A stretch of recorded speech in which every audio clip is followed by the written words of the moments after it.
Alors, nous avons, chers amis, je suis de retour encore une fois de plus. On a commencé à parler des orphelins et des veuves. Vous comprendrez que pour parler des orphelins et des veuves, il faut revenir à la base, les mariages. Là, je suis en train d'intervenir maintenant sous ma casquette d'avocat. Comment est-ce que le mariage a été célébré? Quel est le régime matrimonial que vous avez choisi?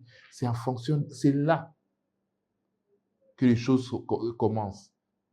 Aujourd'hui, vous achetez un terrain. Si vous avez choisi la communauté universelle des biens, cela veut dire que ce terrain vous appartient à vous deux. En cas de décès, Bokabolango. Si vous avez choisi la communauté des biens réduite aux acquets, cela veut dire que ce terrain vous appartient, vous deux, si vous l'avez acheté pendant les mariages. Mais si vous l'avez acheté avant les mariages, cela appartient soit à l'homme, soit à la femme.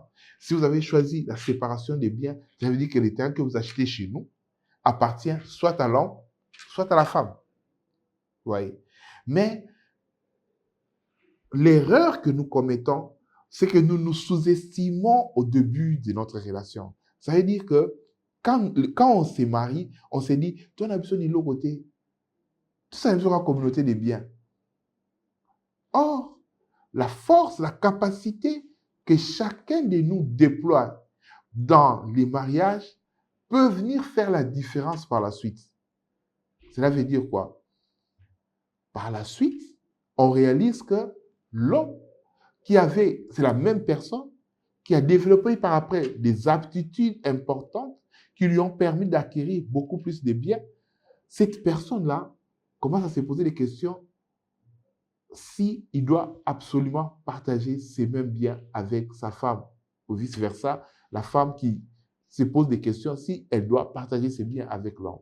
Donc, le choix du régime matrimonial est important. Nous allons aussi faire une série des vidéos par rapport à ça pour vous permettre de bien faire les choix parce que les terrains que vous achetez, c'est votre patrimoine. Et votre patrimoine a une incidence soit à votre décès ou soit à la fin, à la rupture du mariage.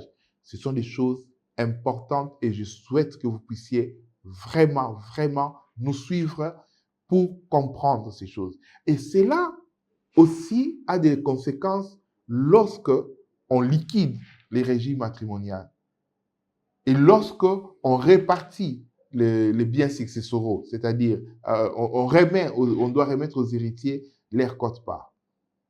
Voilà pourquoi nous allons associer les régimes, les explications sur les régimes matrimoniaux avec les produits immobiliers parce que d'une manière ou d'une autre, ces deux concepts sont associés.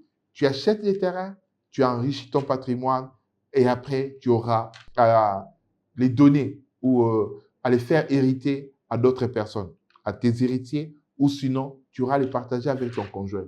Chers amis, je ne vous apprends pas, je vous informe, les nombres excessifs de divorces que nous connaissons dans notre pays, les nombres excessifs de cas de décès des conjoints nous poussent aujourd'hui à réfléchir sérieusement et à accompagner les jeunes mariés, les futurs mariés, à bien choisir les régimes matrimoniaux qu'ils auront à appliquer pendant leur mariage. Merci pour votre attention. Je reviens sur les orphelins. Et à côté des orphelins, bien entendu, on voit le veuve et le veuf. Et si vous êtes veuve, vous avez encore de la force, vous pouvez encore travailler, rejoignez-nous, nous pouvons faire route ensemble. Je vous remercie pour votre attention. À très bientôt.